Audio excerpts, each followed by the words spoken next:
ಈ ಕಲೆ ವಿಷಯ ಸಂಪೂರ್ಣವಾಗಿ ಸಿಗೋವರೆಗೂ ಇವನನ್ನ ಹೊರಗೆ ಬಿಡಬೇಡಿ. ಆಯ್ತು ಸರ್.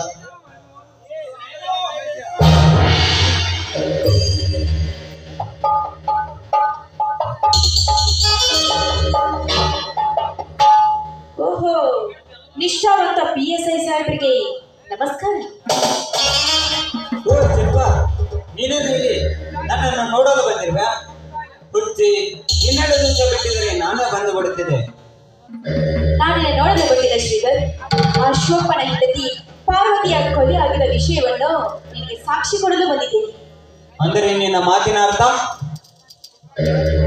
ನೋಡಿ, ಅಪರಾಧಿಯನ್ನ ಬಿಟ್ಟು ನಿರಪರಾಧಿಯನ್ನ ಒಳಗೆ ಹಾಕಿದ್ರಲ್ಲ, ಅದು ತಪ್ಪು. ನೋಡಿ, ಅದಕ್ಕೆ ಬೇಕಾದ ಸಾಕ್ಷಿ ನನ್ನ ಹತ್ರ ಇದೆ. ಅಪರಾಧಿ ನಿರಪರಾಧಿ ನಿನಗೆ ಹೇಗೆ ಶಿಲ್ಪ? ನೋಡಿ, ಅವರು ಅಪರಾಧಿ ಅಲ್ಲ, ನಿರಪರಾಧಿ. ನನ್ನ ಮಾತಿನಲ್ಲಿ ನಂಬಿಕೆ ಇಲ್ಲ ಅಂದ್ರೆ ತೆಗೆದುಕೊಳ್ಳಿ ಈ ಫೋನ್ ಅನ್ನ.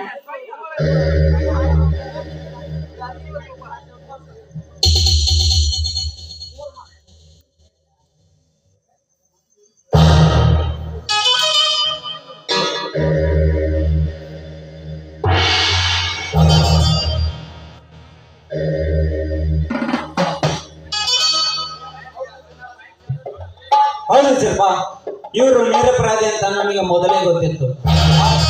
ಆದರೆ ಕಾನೂನಿನ ಪ್ರಕಾರ ನಾವನಾದರೂ ಚಿಂತೆಯಲ್ಲ, ಅರೆಸ್ಟ್ ಮಾಡಲೇಬೇಕಾಯಿತು.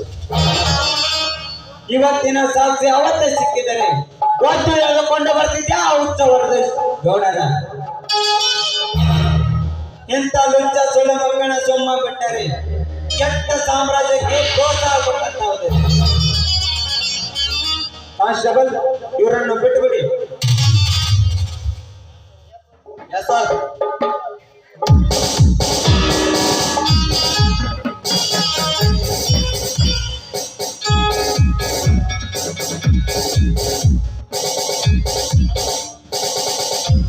ಈ ವಿಷಯ ನಿನಗೆ ಹೇಗೆ ಗೊತ್ತಾಗ್ತದೆ ಶಿಲ್ಪ?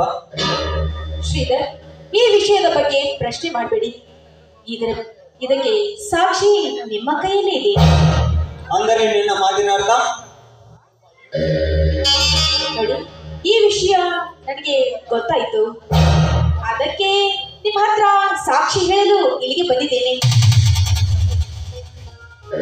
ಶ್ರೀಧರ, ಹೋಗಿ ಬಂದ್ರಪ್ಪ.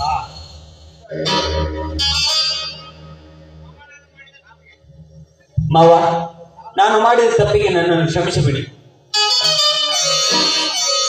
ಶ್ರೀಧರ, ನೀನು ಮಾಡಿದ ತಪ್ಪಲ್ಲಪ್ಪ. ಕಾನೂನಿನ ಪ್ರಕಾರ ಮಾಡಬಹುದ ಕರ್ತವ್ಯ ನೀನು ಮಾಡಿರುವಿ. ನೀನೇ ಚಿಂತಿಸಬೇಡ. ನಾನು ಅಣ್ಣ ನೋಡಬೇಕು, ನಾನು ಹೋಗಿ ಬರುತ್ತೇನೆ. ಶ್ರೀಧರ್, ನಾನು ಇವತ್ತಿನಿಂದ ನಿಮ್ಮ ಜೊತೆನೇ ಇರುತ್ತೇನೆ.